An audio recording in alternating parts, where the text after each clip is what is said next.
LaRinda Johnson, 4613 13th Street Northwest. Last week, Bennett shared the petition for referendum. As you know, the process is full of barriers, legal, financial, and procedural. It favors those with time, money, and connections. When I began researching and reaching out, I was told by the Board of Elections and others to seek legal advice. No one would touch it. Yet despite these obstacles, our unhoused friends showed incredible determination. They obtained the ordinance, followed the BOE guidelines, created a signature page themselves. These are folks who live day-to-day in survival mode, who may not know where they'll sleep or eat next, but they have their signatures. While some unhoused folks helped, most signatures were gathered by unhoused individuals. I watched them stand taller, clipboards in hands, empowered to be part of the conversation they continue to be excluded from.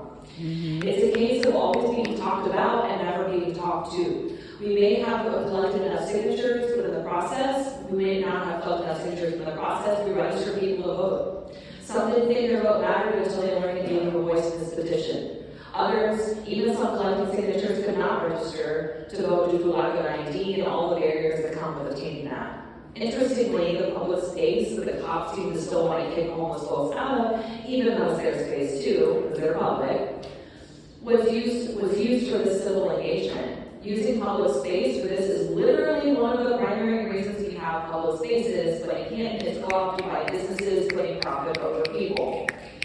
This active participation was powerful, yet our city's homeless task force has no one who is currently or recently unhoused. How can it truly represent those meant to serve without their voices at the table? If this task force supported the campaign, then it's clear the wrong people are speaking for our unhoused neighbors. Research shows such policies are harmful. Every study says so, both empirically and theoretically. We have a whole revolution in this country based on taxation without representation. Creating ordinances and task forces without the voices of those it affects is, according to our founding fathers, worthy of revolutionary acts. I urge the mayor and those who voted for this oppressive ordinance to read the book Pedagogy of the Oppressed by Paulo Freire. I have a quote to leave with you from this. Chapter 1. Who are better prepared than the oppressed to understand the terrible significance of an oppressive society? Who suffer the effects of oppression more than the oppressed? There's an audiobook as well for busy people. Without engaging in dialogue with those who be oppressed, we will always be the oppressors. And then to close, I will leave you with this iconic quote from Brennan, D&D Dungeon Master.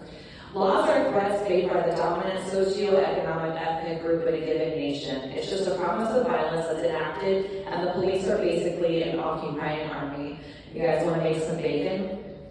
So anyway, I just really wish the council would be as outspoken about dehumanizing policy as they are about the word fuck used in non-harmful context.